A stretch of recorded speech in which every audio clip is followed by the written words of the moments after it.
Hey y'all! I'm trying something a little different today and I'm gonna spin some yarn while I give a little life update. I've been very open about my health struggles ever since I started this channel over 3 years ago, and I want to continue being open about all that. But I want to try these updates in a new format that brings them more into alignment with my main theme of my channel, which is making things.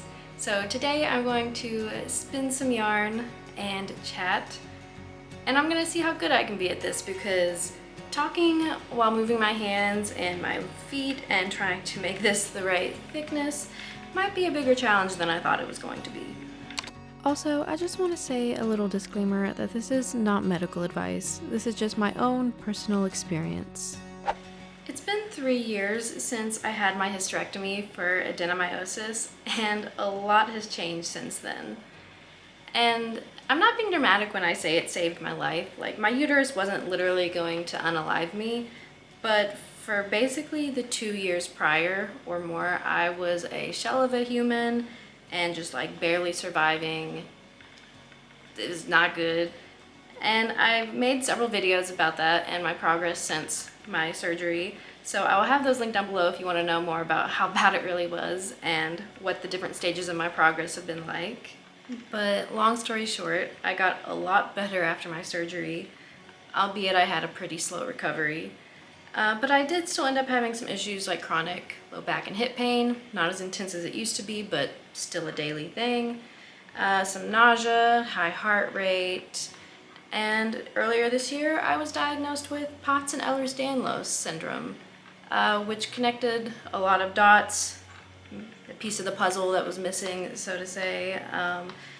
Made a lot of things make sense, like how I got so sick when I had adenomyosis, because not everybody gets like that sick and like housebound and like withering away and falling apart. Like, don't get me wrong, all adenomyosis sucks, but I think these conditions, in addition to that, caused a crazy storm for my body. Anyways, I started medication earlier this year to help manage those conditions, and it has helped a lot.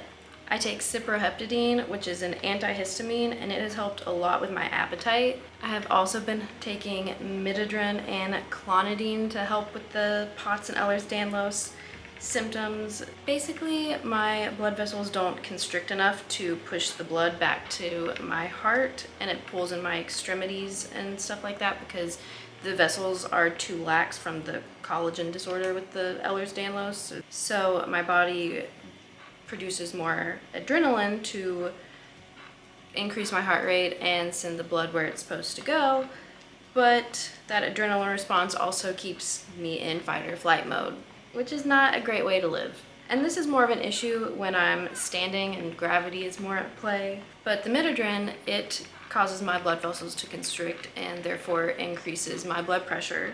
So my blood moves around good. And then I take clonidine to reduce the adrenaline response. In the beginning, the midodrine for like the first month made me angry and irritable and not a fun person to be around. But luckily that wore off. And I take the clonidine before bed. It tends to make me pretty heavy and tired.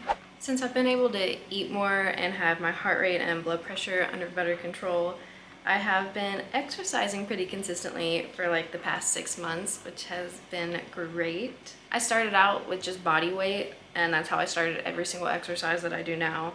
And I gradually increased the weight. I have a set of adjustable dumbbells, and now I have some ankle weights that I help do with some like leg and ab stuff. For my upper body, I've worked my way up to 15-pound weights, and for my lower body, I use a 20-pound weight.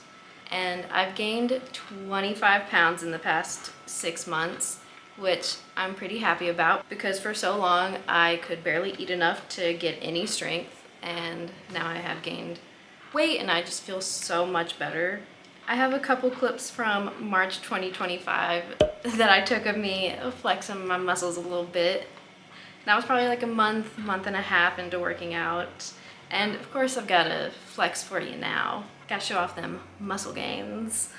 Hopefully the lighting works with me and you can see it.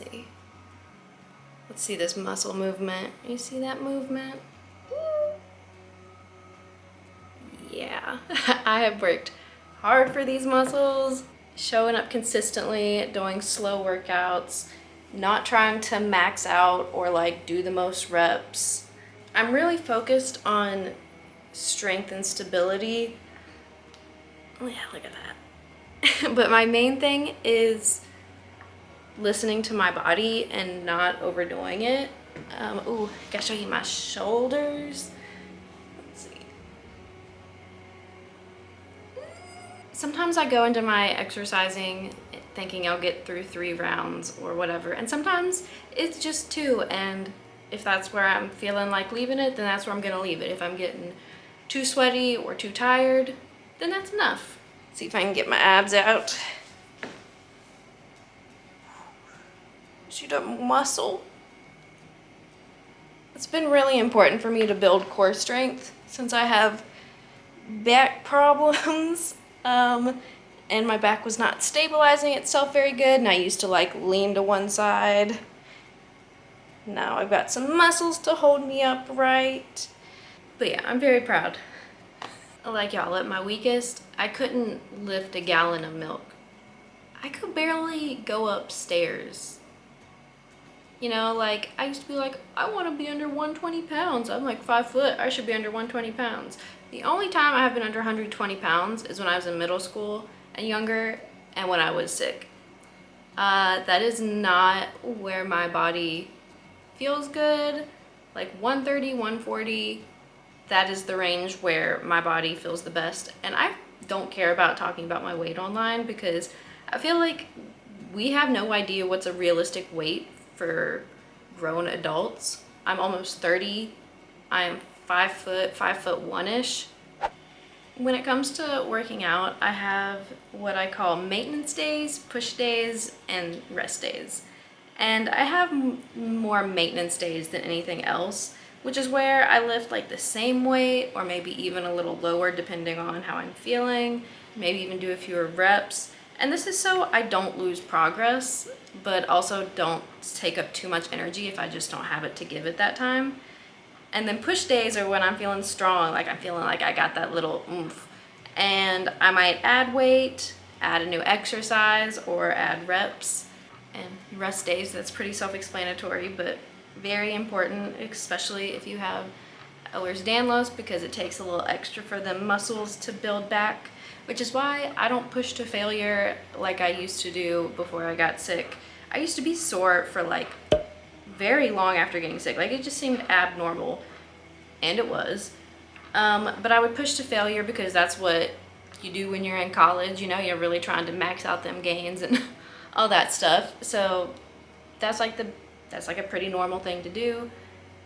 But doing these exercises the way I'm doing it, listening to my body, I'm really like not ever sore from like working out, but I'm still gaining muscle and like can see the difference and feel the difference, but I'm just not tearing my muscles to pieces, you know?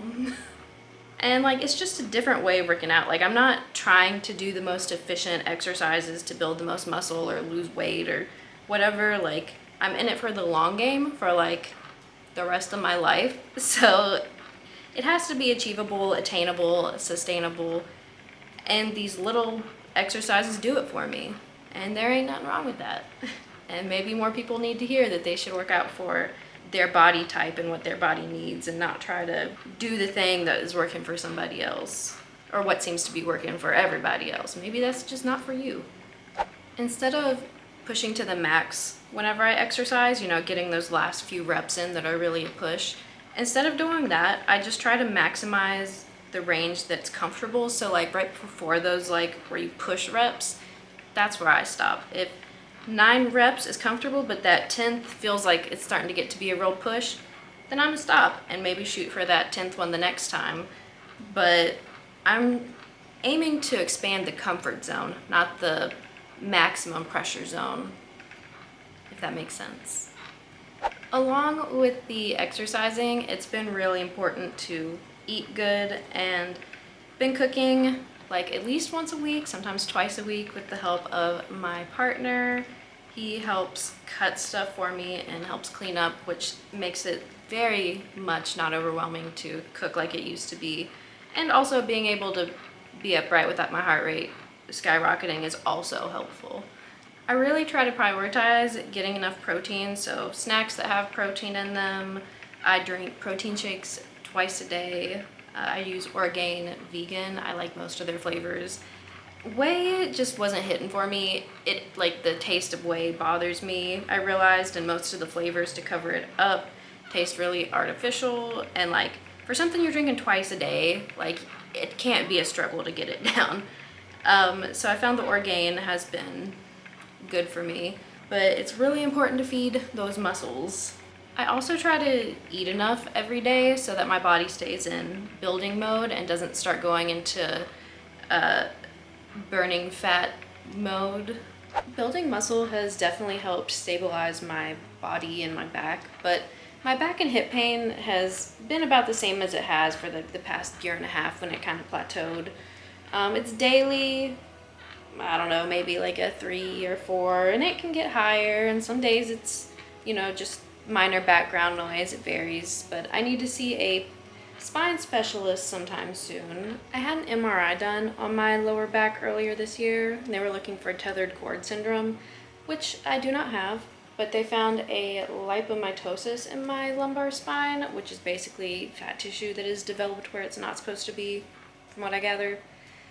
So that might be contributing to my pain. I need to see that specialist, but I just haven't got around to it yet because I've been enjoying a doctor-free summer for the most part.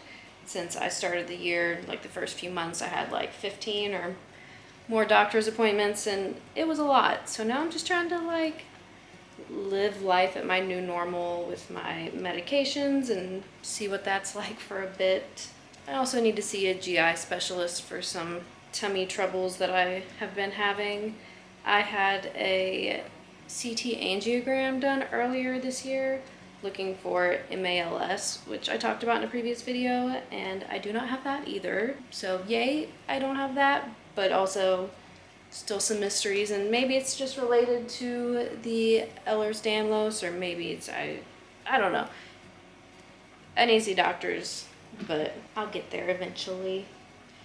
It doesn't seem like it's an imminent problem. Also, since starting medication, I haven't had like any nausea or vomiting episodes. Like there's been like one instance, but one instance in like 6 months is not bad at all compared to having issues every day. My tummy troubles now are less nausea and appetite related, but more lower GI pain. Anyways, a fun sign of improvement is that I have the mental agility now to play a fast-paced video game like Fortnite. When I was really sick, I did not play video games at all. And then once I was recovered some to the point where I wasn't literally sleeping like all day every day, I started playing video games with my husband. We played like partnered games, and then eventually I started to play some solo games, and now Fortnite is like pretty fast, and like, I don't know, I feel like I've been learning and adapting to it, and I just don't think that's something that would have happened maybe like 6 months ago or last year. So that is pretty nice. I'll give another update in another 6-ish months. Let me know what you think of this type of format where I'm spinning yarn or making something. But be sure to subscribe if you want to keep up with my journey. And also be sure to keep an eye out for this spinning vlog that will go along with this yarn to see how it turns out. And if you're curious about spinning yarn, I will link a playlist to my spinning vlogs. I am very proud of those videos. They are proof of my recovery because at one point I couldn't even sit upright in a chair and didn't know if I would spin yarn again. And here I am doing so many of the things that I didn't know if I would ever be able to do again. And that is something to be very happy about. Thank you for coming on this journey with me, and I hope to see you again soon in the next video. Bye!